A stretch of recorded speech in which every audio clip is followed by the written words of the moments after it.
Good morning. It's Tuesday, the 25th of March, and this is Govindraj Ethiraj, headquartered in broadcasting and streaming from Mumbai, India's financial capital, our top stories and themes for the day. And it is a very interesting day, or was, which is March 24th, Monday, 2025. The stock markets pull back all their losses of 2025. The Rupee too gains for a ninth session and recovers its 2025 losses. Understanding the dramatic turnaround in the rupee, the best performing Asian currency this month. What's changing in the backdrop to the Indian economy that's changing the outlook as well? Private capital expenditure share in overall investments in the economy has dropped to a decadal low of 33% in 2023-24. And the one area where the United States may not impose tariffs, eggs, which are running out of stock.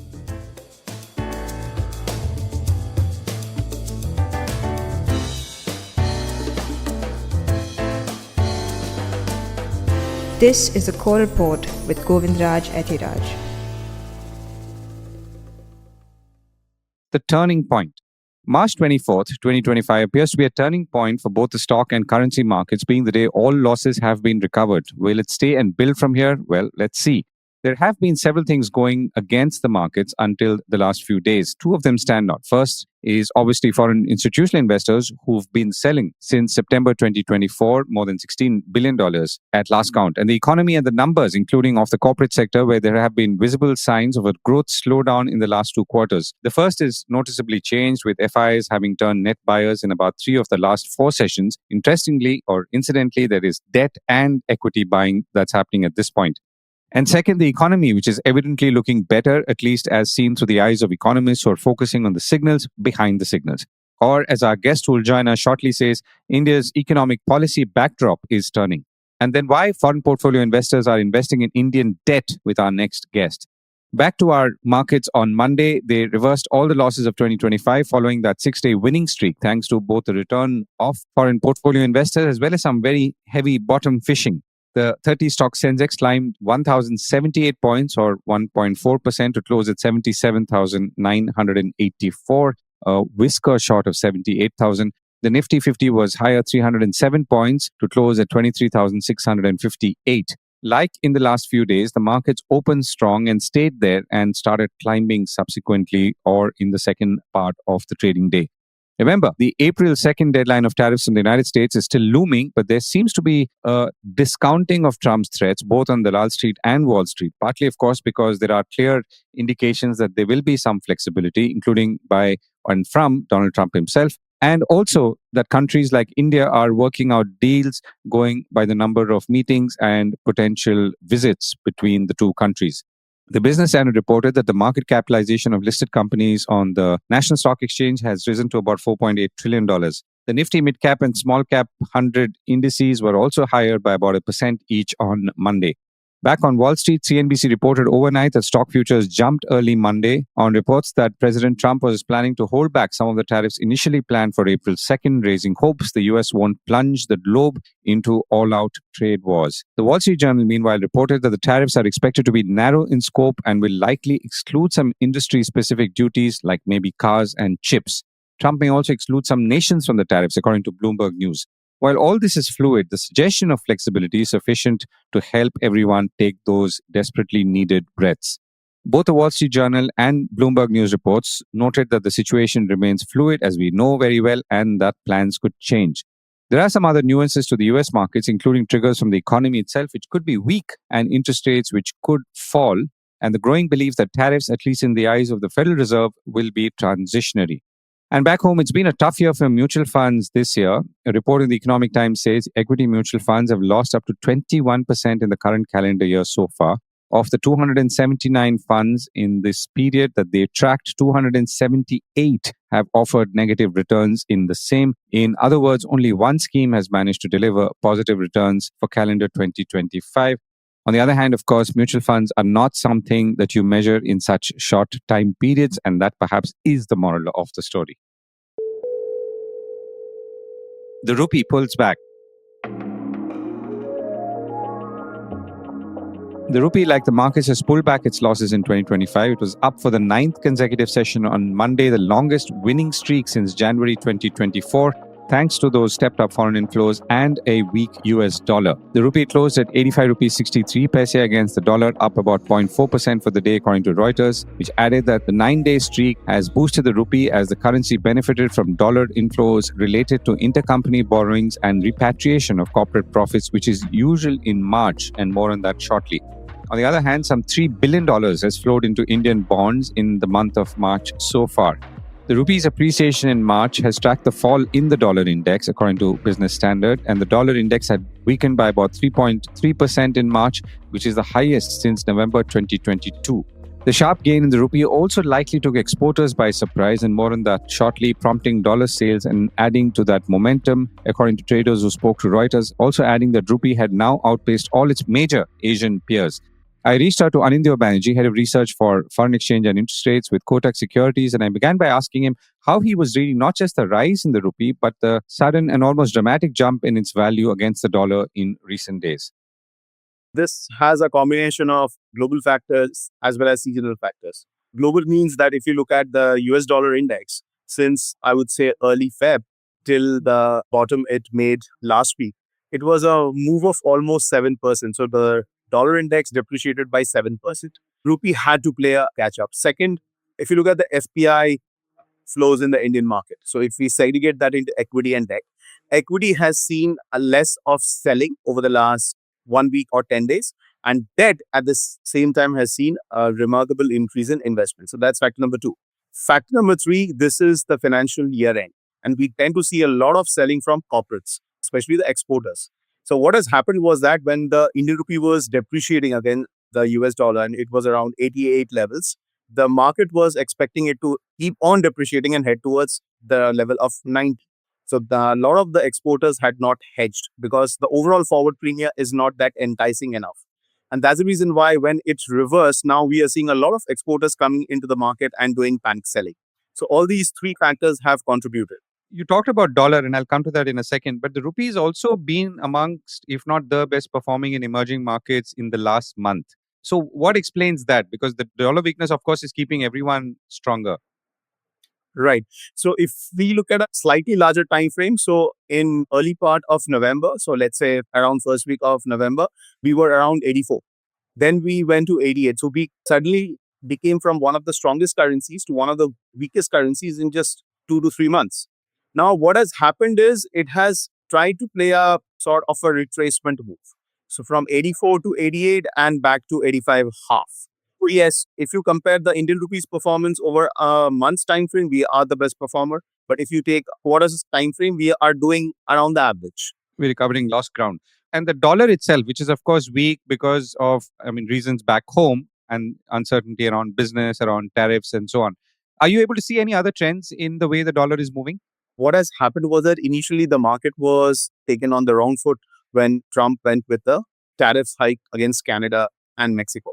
But the flip-flop from Trump, which he did quite a number of times in the first term, actually led to a situation where they started to trim their risk premium in the market. So that's the reason why we saw a lot of the long positions in the dollar got unwound. So it's more of trying to price in the worst and things don't turn up as per expectations. So they start to trim down the bets. So that was the overall situation in the dollar index. Yes, the uncertainty around the US economy because what Trump is or the Trump administration is pursuing, that is America First policy, it will be negative for US economy over the medium term, which means GDP growth will come under heavy pressure because he is also trying to talk about cut down the government expenditure. And now, if you trim down the government expenditure significantly, it will have a negative impact on growth.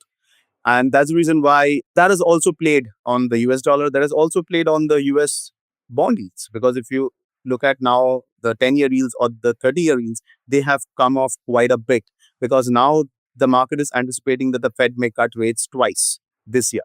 So all of these things have played their role to bring the dollar index down. If I were to go back to the point that you made earlier about equity and debt investments from foreign portfolio investors, now they do, of course, operate slightly differently, as in equity and debt investors don't necessarily work on the same clock. What is driving debt investments right now at the level that we're seeing and versus equity, let's say, which has definitely come back after a long gap, but it's still stable? See, actually, there are three factors. First is that the overall inflation in India continues to be lower. Second, the liquidity situation has improved quite a bit over the past few weeks because of the measures which RBI has taken with the OMOs as well as with the swaps, the FX swaps. So that is factor number three. And third, as I said in the last question, that the US bond yields have come down quite a bit because that helps in the interest rate differential. So all these three factors have contributed to the fall in the Indian that has brought in the FPI flows into the market. Right. So, how's your outlook for the next few weeks or month, Anindya? So USD INR, see, over the month of March and April, it tends to do well because of this seasonality. But as we look beyond the next 2 months, I think globally the trade war is far from over because Trump administration is very serious about the America First policy this time. And that means you can't have an America First policy and globalization, or let's say an open trade between China and America. So which means that in the coming months and quarters, we will see the trade war intensify between China and America. And when it does that, the emerging market currencies can come under pressure. So this appreciation in the Indian rupee may sustain for a few weeks. But if I look into the next few months and quarters, we could again see the Indian rupee depreciate. Right, Anindya, thank you so much for joining me. Real estate is weak. Housing sales across India's top 9 cities have dropped 23% in the Jan to March quarter over last year, thanks to high prices and a slowing economy, which is making buyers cautious, according to a report by real estate data firm Prop Equity, quoted by Bloomberg. Only Bangalore and the National Capital Region, that includes Delhi, defied the downward trend with a 10% increase. Hyderabad saw the steepest decline, with sales nearly halving during the quarter, while numbers for Mumbai and Pune fell by a third. Poor demand has led to a 34% in new project launches across these 9 cities, and the correction comes after 3 years of record supply, Prop Equity said, adding that besides high prices and a sluggish economy, many investors have turned wary because of concerns around a global trade war. Bloomberg added that real estate stocks have been amongst the worst performers this year, and the gauge of property developers is down nearly 25% from its peak value. Is the economy set to turn? The economy is still to turn, but the policy backdrop is turning, says a new report by Garima, Kapoor, economist and executive vice president at Elara Securities. The report says that recent improvements in domestic macroeconomic data suggest the worst may be behind us, and the triggers for a gradual improvement in corporate earnings are beginning to fall in place. The biggest shift is the domestic economic condition has been the decisive and proactive shift in the Reserve Bank's approach towards banking system liquidity and pick up in government spending, according to Kapoor, who also says that globally softness in the US dollar and crude oil prices provides the necessary tailwinds amidst that elevated trade and geopolitical uncertainty. She says she remains positive on domestic cyclicals like non-bank finance companies, private banks, discretionary consumption players, especially in sectors where duopoly is strengthening like aviation and telecom, and pricing power is solid like hotels, large diversified infrastructure players, and select defense companies also benefiting from the geopolitical tensions in Europe. I reached out to her and I began by asking her to define the difference, firstly, between the economy and the backdrop to the economy and what was changing in that backdrop. So, economic policy basically means the drivers of business cycle. The economy has two big agents presently. One is the government, the other is the RBI, which is a regulator as well as the creator of base money and the monetary policy setter.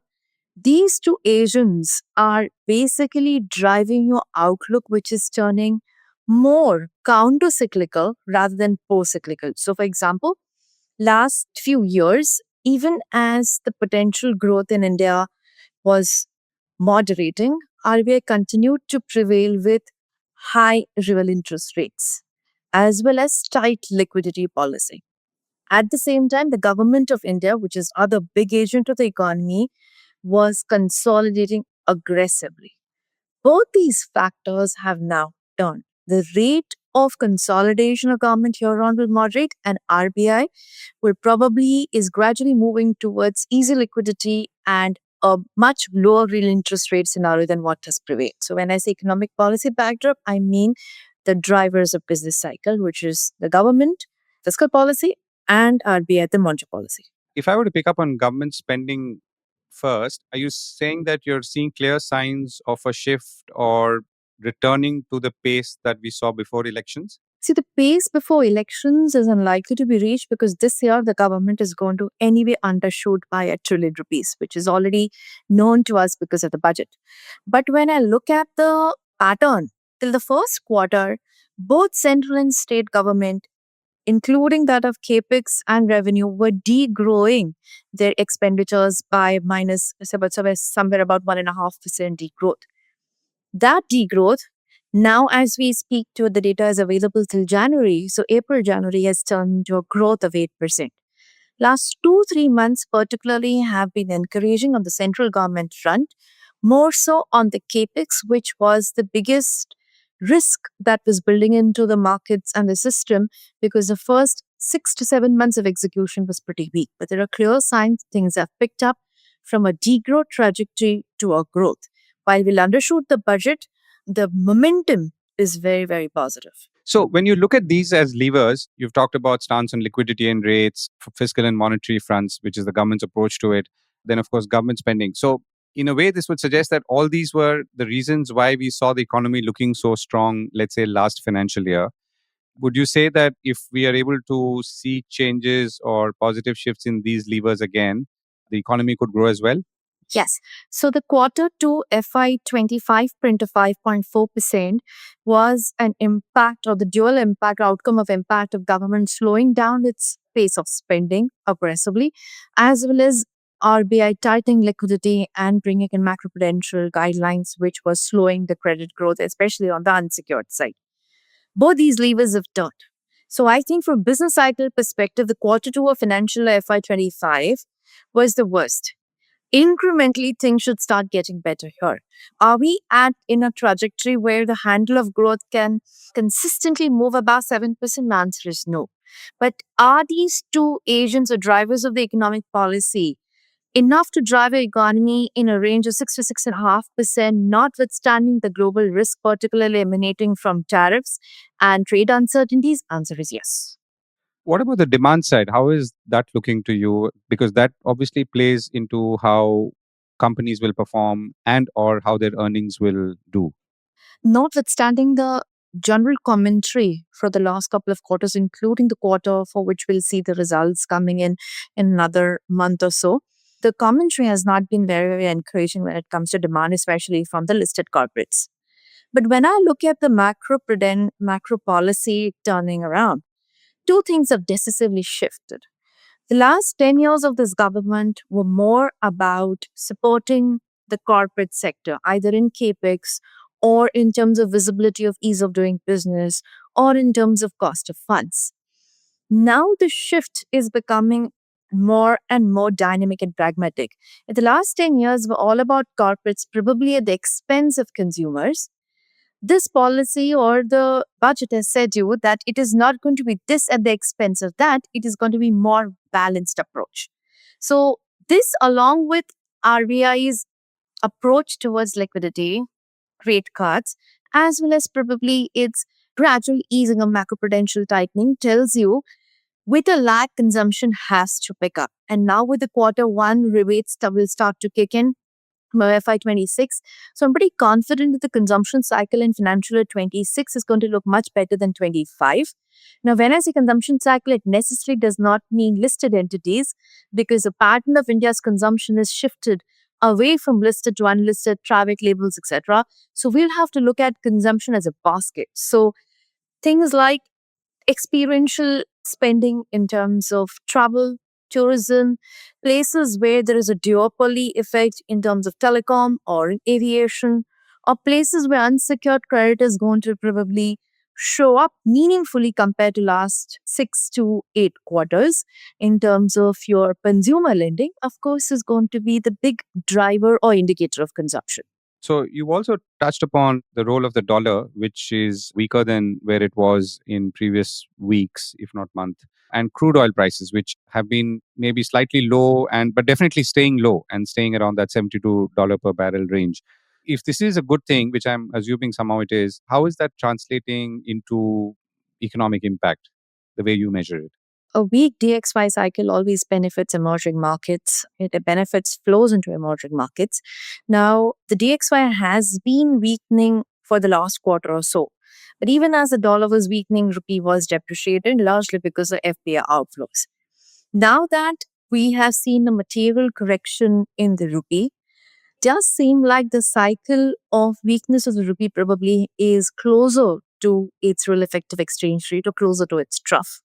So now you will start to see the benefits of weaker dollar kick in as you've seen the way currency has moved for last 2-3 business days, as well as the way we've seen flows come in equity market. We've seen about $1 billion worth flows come in last 2-3 trading sessions. So broadly, a weaker dollar should benefit with a lag emerging market portfolios, including that of India, and a very restrained rupee in last whichever business cycles, very restrained oil prices always benefit India business cycle because it gives greater firepower to the government in terms of its spending and helps to restrain input price pressures. So I think these are the global levers that should add up to your domestic business cycle turning around. Right. Garima, thank you so much for joining me. Thank you, Govind. Private sector is not spending much. Rating agency ICRA on Monday said private capital expenditure share in the overall investments in the economy has fallen to a decadal low of 33% in 23-24, that's last financial year. Public expenditure has been leading investments in recent years, as we just discussed as well. The private sector has instead focused on deploying excess cash at reducing loan burdens rather than investing in new facilities, choosing to run at high capacity utilization, according to that report quoted by PTI. The part about high capacity utilization running is quite interesting. While we know it, but it suggests that industry is preferring to run at high capacity utilization at this point and maybe stretch it right till the end, at least for some companies or many companies. Weak domestic consumption, especially urban, muted export demand, and the influx of cheap Chinese imports in some sectors, among other factors, has restricted capacity expansion plans of Indian companies, according to ICRA. Gross Fixed Capital Formation, or GFCF as it's called, encompassing the gross addition to fixed assets and intangibles, represents about 30% of India's nominal GDP, making it the second largest component after private final consumption expenditure. Now, this has been slowing since 22-23, thanks to a slowdown in private sector activity, and on the other hand, government capex and household investments in real estate have helped it. Overall, the cash generation of companies has consistently improved post the COVID shock, which has led to a steady reduction in gearing levels to 0.9 times in 23-24 from 1.1 times in 2014, according to that ICRA report. Gearing refers to the proportion of a company's operations funded by debt, which is borrowings versus equity. Could things change here on? Well, the stage is set, so to speak. Deleveraged corporate balance sheets together with improving cash flows from operations point towards favorable conditions for an upturn in the private capex cycle, according to ICRA. The United States is searching for eggs. The United States has almost doubled imports of Brazilian eggs, once used only for pet food, and is considering relaxing regulations for eggs laid by chickens raised for meat, as the current administration tries to bring down the sky-high prices spiked by bird flu, according to Reuters. Wholesale egg prices were up almost 54% last month before easing somewhat this month, in the United States, that is. The egg shortage has obviously fueled food inflation, even as Trump's trade disputes have threatened to disrupt supply chains and raise costs for fresh produce and other goods. While none of the Brazilian or broiler chicken eggs could wind up on grocery shelves, they could be used in processed foods such as cake mixes, ice cream, and salad dressing, freeing up more fresh eggs for shoppers.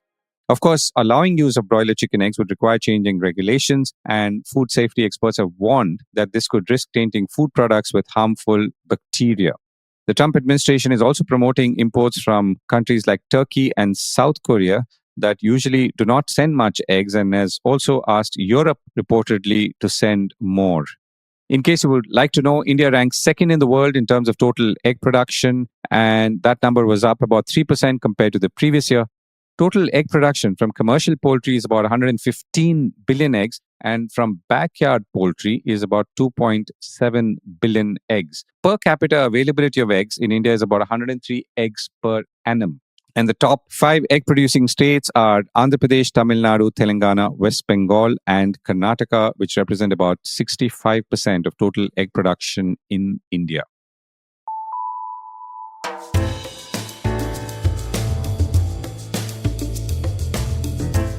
That was the Core Report with me, Govindraj Ethiraj.